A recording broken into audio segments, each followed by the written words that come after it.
Salut, le document que je vais vous lire maintenant va être distribué à toute la liste de diffusion Gabrol tenue par Ramon Pérez. Donc si vous êtes membre de cette liste de diffusion, vous allez recevoir le document sans problème. Et si vous n'êtes pas membre, vous pouvez devenir membre simplement en écrivant un mot à l'adresse suivante qui s'affiche maintenant à l'écran. Bonne écoute et à bientôt pour une nouvelle vidéo. Luisa Picaretta est le don de la divine volonté.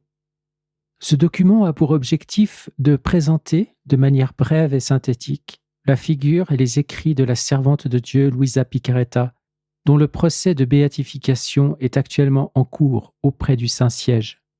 Il s'adresse en premier lieu aux pasteurs de la Sainte Église, évêques, prêtres, diacres et agents pastoraux, ainsi qu'aux théologiens, aux religieux et aux religieuses. Toutefois, il pourra également être utile à toute personne qui s'intéresse à la spiritualité de la divine volonté. Ce document se veut enfin une clé de discernement pour l'approche de ses écrits, afin de demeurer pleinement fidèle à la foi catholique reçue des apôtres, tout en accueillant, avec prudence et justesse, cette révélation privée dans toute sa richesse et sa fécondité pour notre temps. Introduction générale. Les écrits attribués à Luisa Picaretta suscitent depuis plusieurs années un intérêt croissant, accompagné de réticences parfois vives, notamment de la part de pasteurs ayant été confrontés à des usages imprudents ou déséquilibrés de cette spiritualité. Ces réactions sont compréhensibles et dans certains cas légitimes. L'histoire de l'Église montre que les dons spirituels les plus riches sont aussi ceux qui requièrent le plus de discernement, précisément parce qu'ils touchent à des zones profondes de la vie intérieure. Le présent document a pour objectif de mettre à disposition des éléments sérieux de discernement, fondés sur une lecture attentive et rigoureuse du corpus concerné. Il s'inscrit dans une attitude de respect total à l'égard de l'autorité de l'Église, à laquelle appartient seul le jugement définitif. Première section, Luisa Picaretta, vie, contexte ecclésial et crédibilité spirituelle. Luisa Picaretta, née en 1865, morte en 1947, laïque italienne originaire de Corato, a vécu toute son existence dans un cadre extrêmement limité. Une petite ville du sud de l'Italie, une condition sociale modeste, une absence totale de visibilité publique et une vie presque entièrement confinée à sa chambre. Cet alitement prolongé ne relève toutefois pas d'une simple fragilité constitutionnelle ou d'une pathologie clairement identifiable. Il s'inscrit dans un phénomène singulier, observé, examiné et documenté sur une longue durée, caractérisé par une rigidité corporelle quasi permanente, dont Luisa ne sortait que sous l'effet d'une bénédiction sacerdotale, après quoi elle reprenait ses esprits pour le temps du jour. Ce fait, loin d'avoir été interprété naïvement, a suscité des observations attentives de la part de prêtres, de médecins et de professeurs appelés à examiner la situation. Il ne fut jamais présenté comme une preuve de sainteté, mais il contribua à situer l'expérience de Luisa dans un registre qui dépassait manifestement celui d'une affection ordinaire, sans pour autant être soustrait au discernement ecclésial. Cette condition d'existence stable sur plusieurs décennies a contribué à faire de sa vie une vie radicalement cachée, dépourvue de toute activité extérieure, entièrement tournée vers une offrande intérieure vécue dans l'obéissance et le silence. Cette discrétion n'est pas seulement un fait extérieur, mais un trait intérieur constant. Luisa se caractérise par une grande réserve, une réticence marquée à parler d'elle-même, et une répugnance manifeste à toute mise en avant personnelle. Elle n'a jamais cherché à donner sens à sa vie en termes de mission visible, encore moins à se poser comme référence spirituelle pour d'autres. Un élément fondamental de la biographie de Luisa est que l'intégralité de ses écrits est née sous obéissance explicite. Elle n'a pas entrepris d'écrire par désir d'expression, ni par projet spirituel personnel. Au contraire, plusieurs témoignages concordants rapportent qu'elle aurait préféré ne rien écrire et qu'elle n'a accepté de le faire que sur ordre formel de ses confesseurs.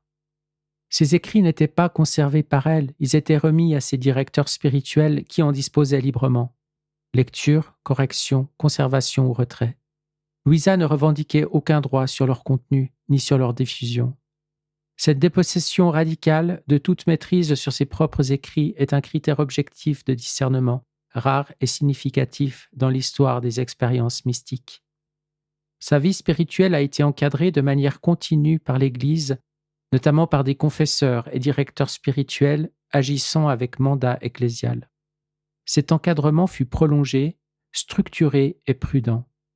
Un prêtre reconnu ultérieurement pour sa sainteté fut officiellement chargé de l'examen doctrinal de ses écrits, autorisant certaines publications selon les procédures prévues par l'Église. La personne en question est bien entendu Saint Annibale Maria di Francia.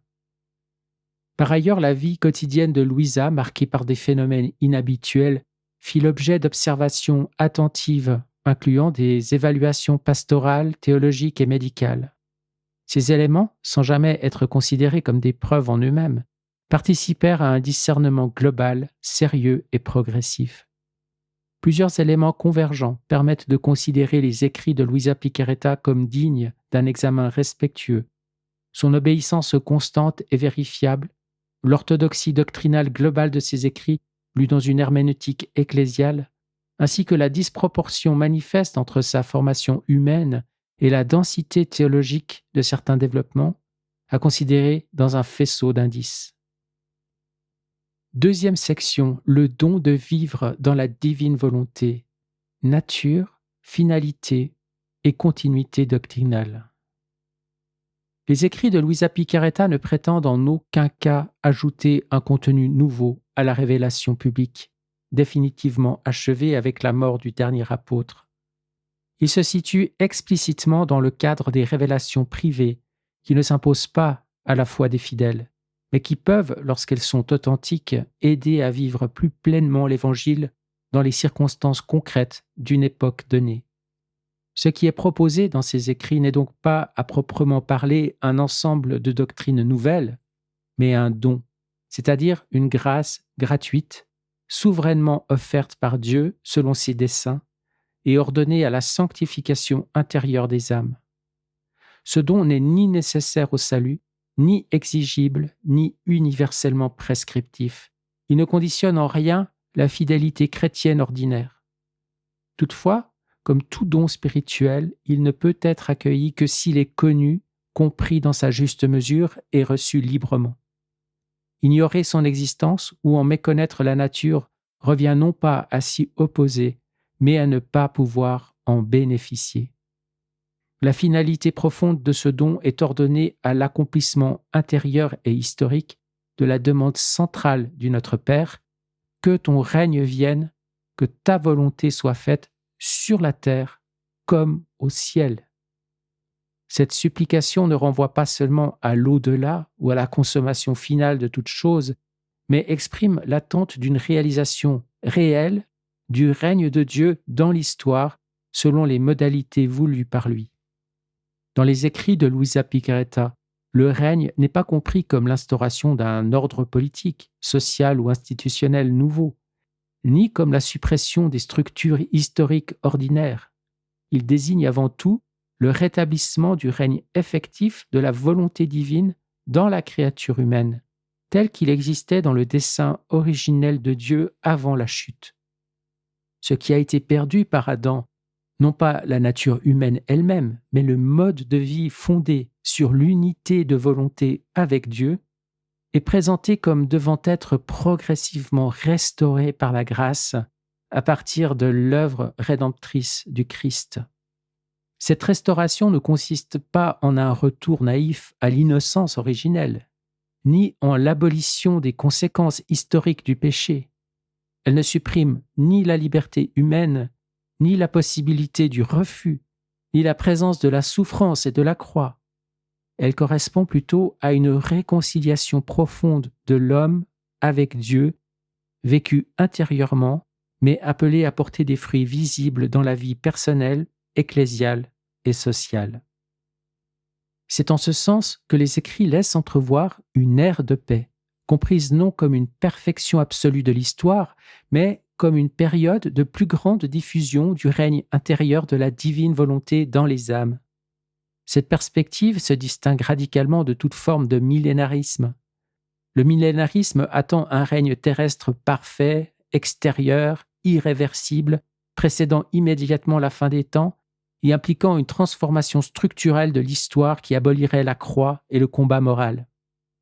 À l'inverse, le règne de la divine volonté, tel qu'il est décrit ici, demeure entièrement christocentrique, enraciné dans la croix et orienté vers la gloire finale, sans jamais s'y substituer. Il ne supprime pas l'attente eschatologique, mais l'anticipe intérieurement en permettant que quelque chose de la vie du ciel commence déjà à être vécu sur la terre. Ainsi compris, le règne de la divine volonté ne nie ni la tension dramatique de l'histoire, ni la nécessité de la rédemption, ni la vigilance spirituelle. Il exprime au contraire l'espérance que la prière du Christ, répétée chaque jour par l'Église, trouve une réalisation plus pleine, plus consciente et plus étendue dans le temps même de l'histoire, avant son accomplissement définitif à la fin des temps. C'est dans cette perspective que s'inscrit la distinction centrale mise en lumière par les écrits de Louisa.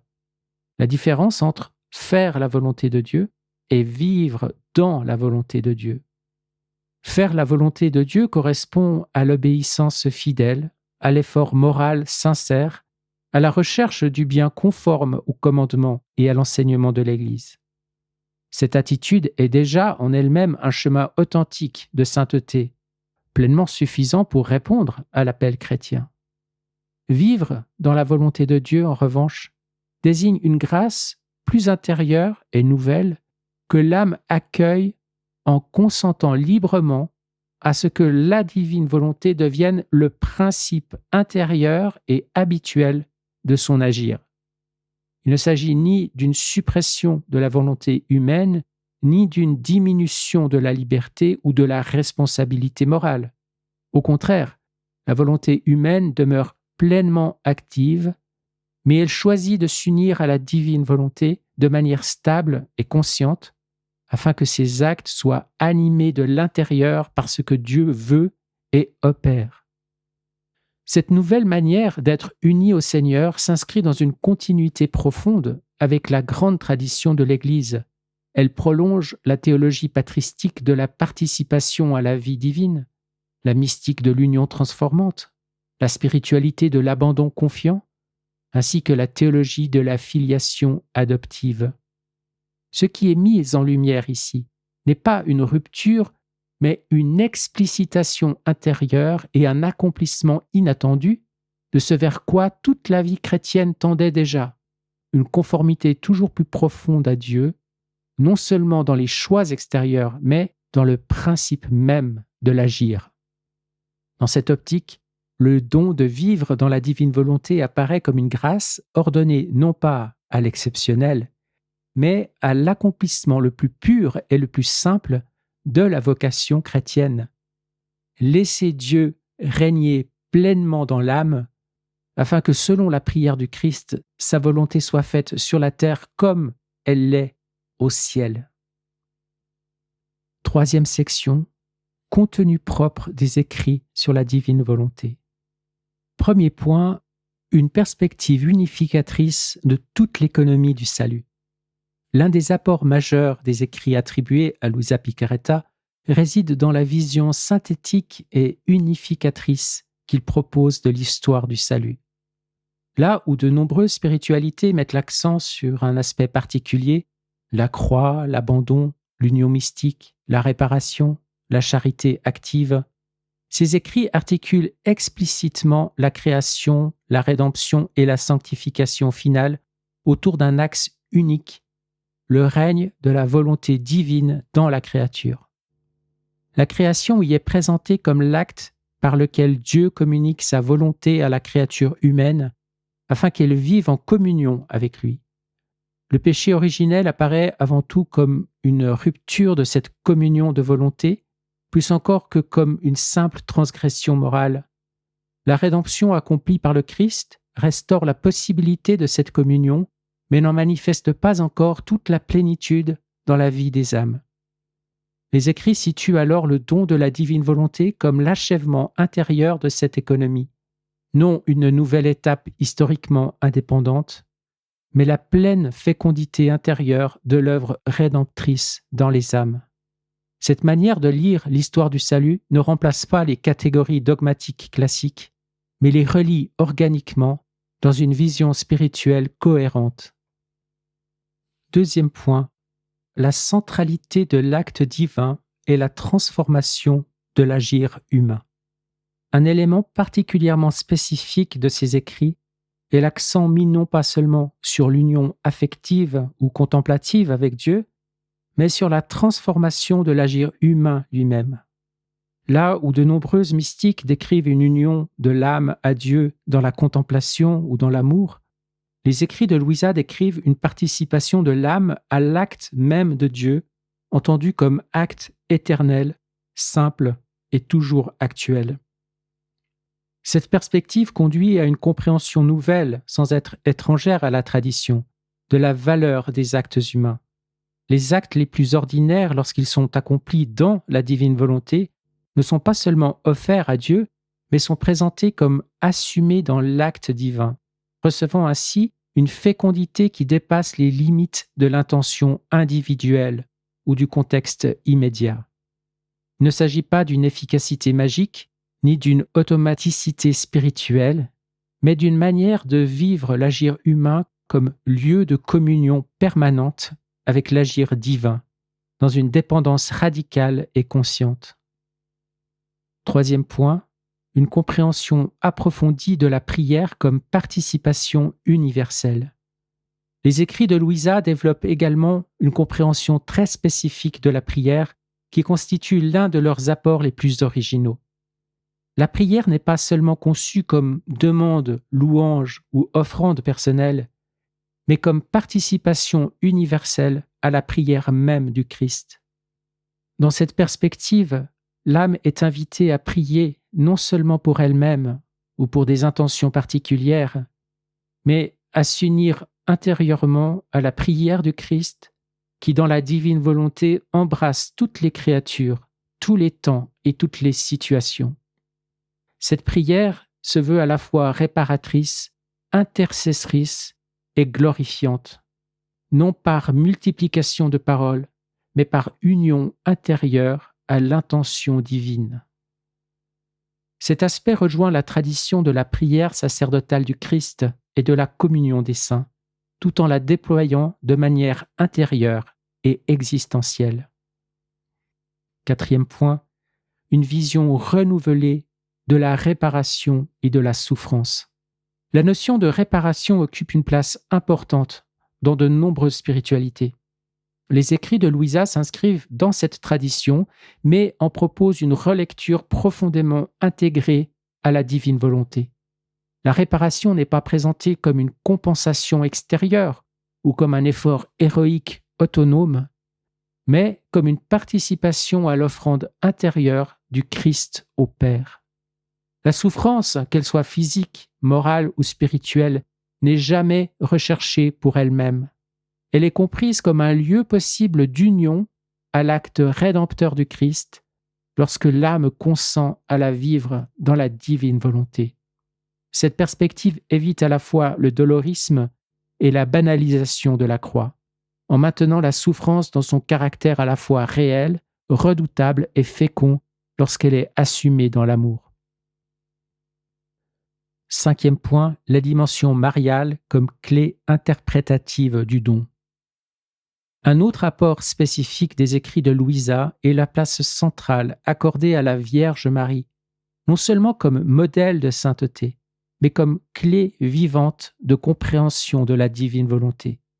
Marie y apparaît comme la créature dans laquelle la volonté divine a pu régner sans obstacle et comme celle qui accompagne les âmes dans ce même chemin. Cette perspective mariale n'est ni sentimentale ni accessoire. Elle inscrit la divine volonté dans une dynamique de filiation, d'humilité et de dépendance qui prévient toute appropriation orgueilleuse du don. La relation à Marie est présentée comme éducative et formatrice, orientant l'âme vers une configuration plus profonde au Christ. 6e point, une sanctification du quotidien plutôt qu'une mystique extraordinaire. Enfin, un point fondamental distingue les écrits de Louisa de nombreuses autres expériences mystiques, l'accent constant mis sur la sanctification de l'ordinaire. Loin de valoriser les phénomènes extraordinaires ou les états mystiques sensibles, ces écrits reviennent sans cesse à la vie quotidienne, aux actes simples, aux devoirs d'état vécus dans la divine volonté. Ce choix est théologiquement significatif. Il situe la divine volonté non comme une spiritualité d'exception réservée à quelques âmes contemplatives, mais comme une vocation intérieure potentiellement ouverte à tous, dans la mesure et selon les chemins que Dieu choisit. 4e section, la réception du don de la divine volonté, dynamique intérieure, fruit et exigence intrinsèque. Premier point, la réception comme réponse à un don agissant. Les écrits de Luisa Picarretta présentent la vie dans la divine volonté non comme un idéal à atteindre par un effort humain préalable, mais comme un don qui agit, qui précède l'âme et l'attire intérieurement. La réception de ce don ne commence donc pas par une maîtrise conceptuelle ni par une perfection morale acquise, mais par une disponibilité intérieure, humble et confiante à l'action de Dieu. Dans cette perspective, la réception du don n'est jamais décrite comme le résultat d'une sélection spirituelle, ni comme l'aboutissement d'un parcours élitiste. Elle est comprise comme une initiative divine à laquelle l'âme répond librement selon la mesure et les temps que Dieu lui-même établit. Toute tentative de contrôler, de forcer ou de systématiser cette réception contredit la logique même du don. Point 2. Une réception intrinsèquement ecclésiale. Parce que le don de la divine volonté vise l'accomplissement du dessein de Dieu pour l'humanité et pour l'Église, sa réception est par nature ecclésiale. Elle ne se comprend ni ne se vit comme une expérience isolée, privée ou parallèle à la vie de l'Église. Loin de détourner de la médiation ecclésiale, elle y conduit plus profondément. Les écrits de Louisa montrent que plus l'âme entre dans la divine volonté, plus elle est conduite à aimer l'Église telle qu'elle est et à en porter les faiblesses, à en respecter les pasteurs et à s'inscrire concrètement dans sa vie sacramentelle. L'obéissance, la patience et l'attachement à l'Église n'apparaissent pas comme des conditions extérieures imposées, mais comme des fruits naturels du don lorsqu'il est authentiquement reçu. 3e point, la transformation intérieure plutôt que l'identification extérieure. Un trait marquant de la perspective développée est que la divine volonté ne se manifeste pas d'abord par des signes visibles, des discours distinctifs ou des appartenances identitaires. Elle opère avant tout une transformation intérieure, souvent cachée, progressive et silencieuse. Ainsi, la réception authentique du don ne conduit pas à se définir soi-même comme appartenant à une catégorie spirituelle particulière, ni à se distinguer des autres fidèles. Au contraire, plus l'âme est travaillée par la divine volonté, plus elle devient simple, discrète et effacée, consciente que tout bien vient de Dieu et non d'elle-même. Toute forme d'auto-identification spirituelle rigide apparaît alors comme un signe de réception incomplète ou immature.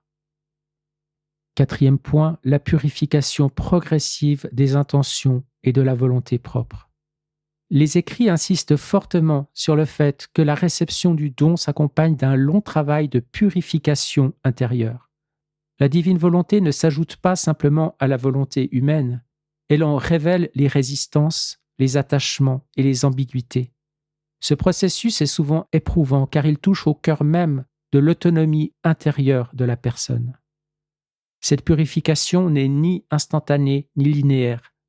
Elle comporte des phases de lumière et d'obscurité, de consolation et de dépouillement. Elle montre que la divine volonté n'est pas une expérience immédiatement gratifiante, mais un chemin de vérité qui conduit l'âme à se décentrer progressivement d'elle-même pour se reposer davantage en Dieu. 5e point, une fécondité orientée vers les actes ordinaires. Un autre critère intrinsèque de réception authentique est la fécondité du don dans les actes ordinaires de la vie. Les écrits de Louisa soulignent constamment que la divine volonté ne détourne pas l'âme de ses responsabilités concrètes, mais les assume et les transfigure de l'intérieur. La réception du don se manifeste ainsi par une plus grande fidélité aux devoirs d'État, une charité plus patiente, une acceptation plus paisible des limites et des contradictions quotidiennes. Lorsqu'une réception conduit à négliger la réalité concrète, à se réfugier dans des considérations abstraites ou à se détacher des obligations ordinaires, elle révèle une compréhension erronée de la finalité même du don.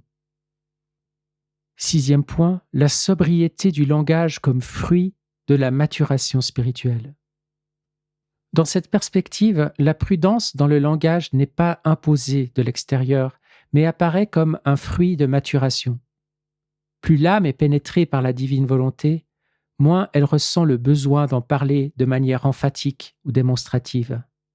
Elle devient consciente de la limite des mots et du caractère analogique du langage spirituel. Les écrits montrent que l'exagération verbale, la répétition mécanique de formules ou l'usage d'un vocabulaire absolutisant sont souvent le signe d'une réception encore inachevée, où l'intelligence cherche à saisir ce que seule l'expérience intérieure peut progressivement intégrer. 7e point, une attente confiante à l'égard du discernement de l'Église. Enfin, la réception authentique du don inclut une attitude fondamentale de docilité et de patience à l'égard du discernement de l'Église. Les écrits de Louisa n'encouragent ni l'urgence militante, ni la diffusion précipitée, mais une confiance paisible dans les temps de Dieu. Cette attente n'est pas une passivité, mais une forme de participation profonde à la sagesse divine qui respecte les rythmes ecclésiaux et accepte que certaines réalités mûrissent lentement. Là encore, cette attitude n'est pas une condition extérieure, mais un fruit direct du don lorsqu'il est vécu dans sa vérité. Conclusion générale, dans la perspective développée par les écrits de Louisa Picaretta, la réception du don de la divine volonté ne se mesure pas d'abord à des critères extérieurs, mais à une transformation intérieure progressive, humble et ecclésiale. Les exigences associées à cette réception ne sont pas des prérequis imposés de l'extérieur, mais les conséquences naturelles d'un don qui agit dans l'âme. C'est précisément cette dynamique, don premier, réponse libre, purification progressive et fécondité concrète, qui permet de distinguer une réception authentique d'une appropriation idéologique ou déséquilibrée. Les écrits attribués à Louisa Picaretta appellent un discernement sérieux, patient et ecclésial. Lorsqu'ils sont lus avec rigueur, ils présentent une cohérence doctrinale, une profondeur spirituelle et une fécondité réelle, sans rupture avec la foi de l'Église. Ce mémorandum n'entend pas conclure, mais offrir un cadre de lecture honnête, équilibré et fidèle à l'Église. Au nom du Père et du Fils et du Saint-Esprit. Amen. Fiat.